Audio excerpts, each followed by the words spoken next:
What's going on, family? This is Scrapbook Boxing, Museum of the Forgotten Fisticuff series.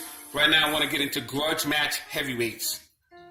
We're looking at Joe Louis, Brown Bomber, one of the greatest heavyweight champions of all times, and Max Baer, one of the greatest right-hand punchers in the entire history of the game. Now, this fight would be scheduled for September 24th, 1935 at Yankee Stadium in the Bronx, New York.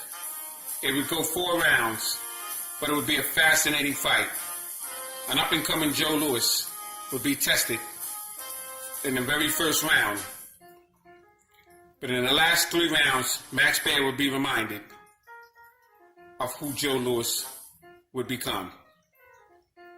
I would like to go through this fight with you right here on the Museum of the Forgotten Fisticuff series.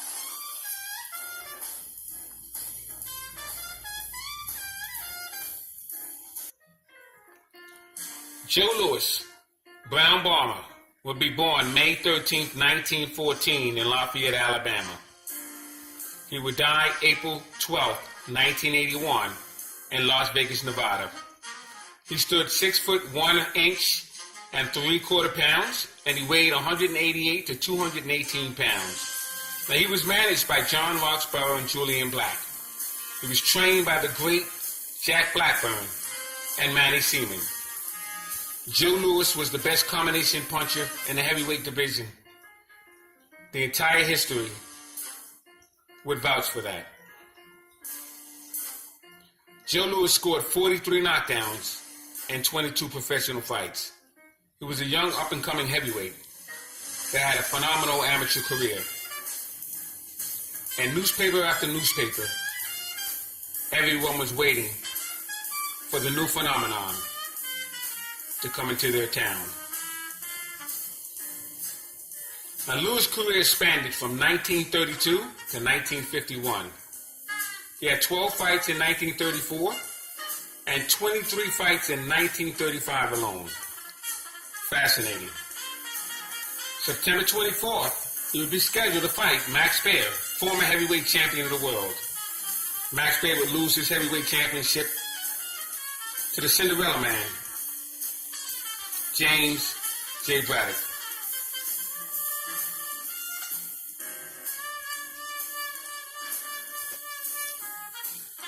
Now, Joe Louis would fight such greats as John Henry Lewis, light heavyweight champion of the world, Lee Ramage, who was an up-and-coming prospect, Roy Laser, Jewish New Jersey heavyweight, fascinating fighter himself, Primo Carnera, would be heavyweight champion of the world with a disposal of Jack Sharkey. He would lose his title to Max Baer. Kingfish Levinsky. He's the first heavyweight they ever had to carry into the ring and carry out of the ring. Fascinating. He didn't want to fight Joe Louis, and he was concussed after the first round knockout that he would suffer from Joe Louis. Palomino Escudon. Very good fighter from Spain. Joe Louis will show some weaknesses in a match with Palomino Escudon. Max Melling would say in a famous line, "I see something," when he noticed in fighting Palomino Escudon, Joe Louis would drop his left hand. But that would take place at the end of 1935. Charlie Ratliff. That's when everyone knew how special Joe Louis was. Max Melling. He would face Max Melling in 1936 and in 1938. Jack Sharkey would be heavyweight champion of the world after defeating Max Melling. James J. Braddock, who he would win the heavyweight championship of the world in 1937.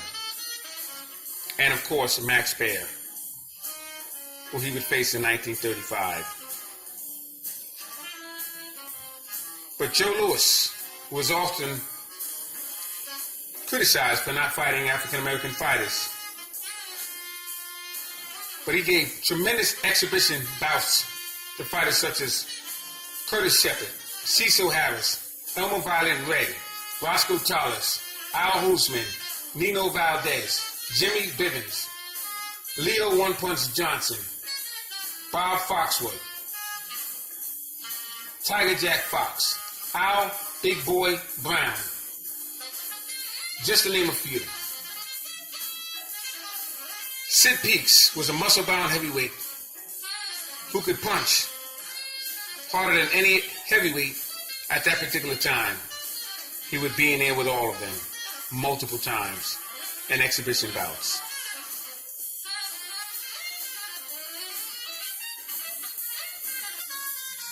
Max Baer, the Livermore Larapon, was born February 11th, 1909 in Omaha, Nebraska. He died November 21st, 1959 in Hollywood, California.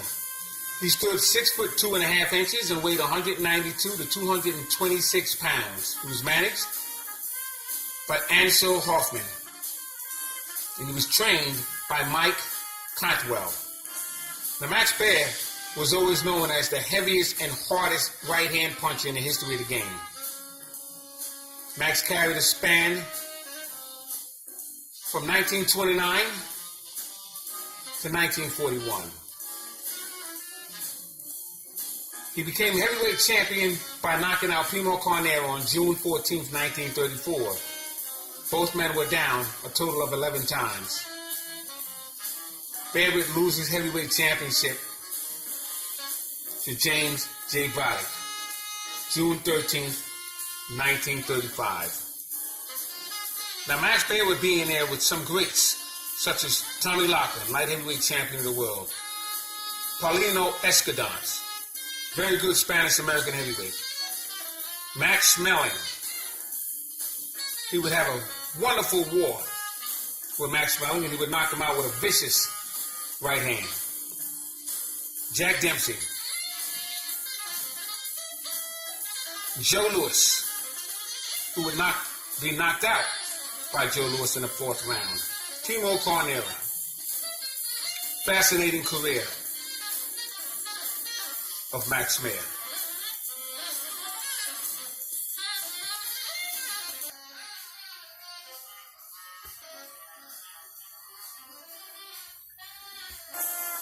Now, Max Baer would dispose of Primo Carnera in the 11th round, June 14th, 1934. Both men would be down total of 11 times. It was a fascinating fight. As I said, Max Baer had a pulverizing right hand.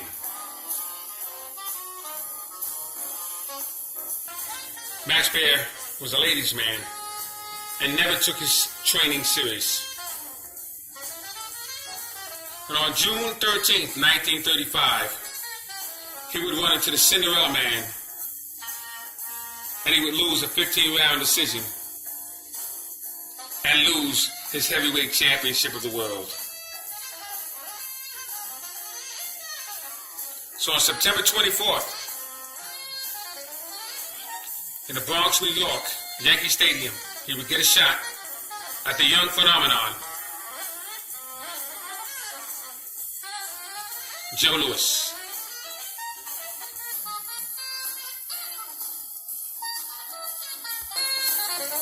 The Kansas City Journal.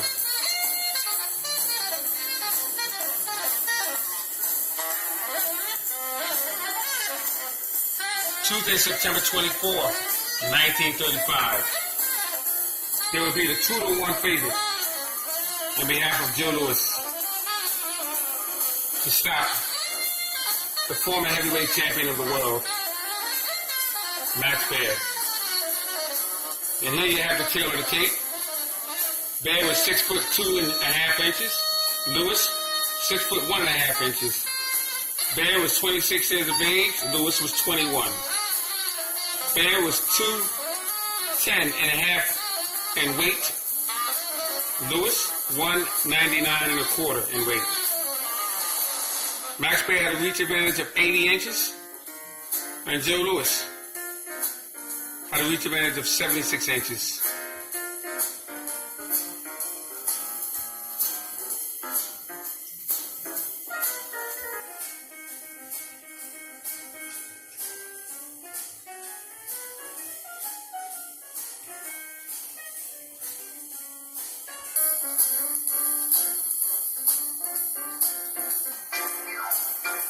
And Joe Louis and Max Baer would get it on in 1935. And as you can see here, Joe Louis would put Max Baer down.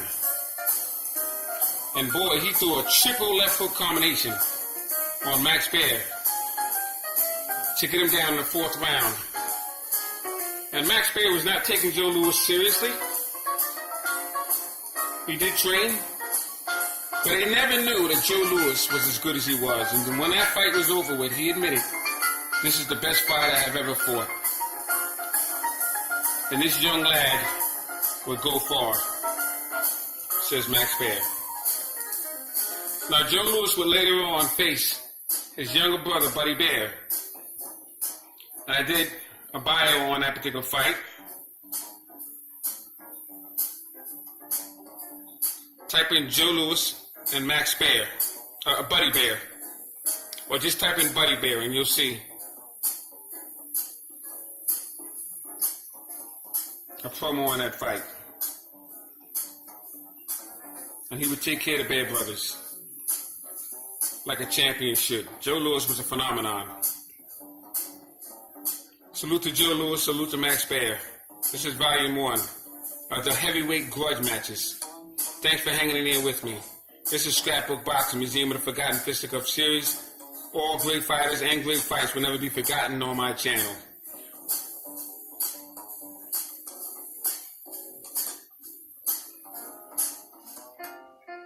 Look out for ringside historians, Kurt Sugar, myself, retro boxing, and documentaries. Salute.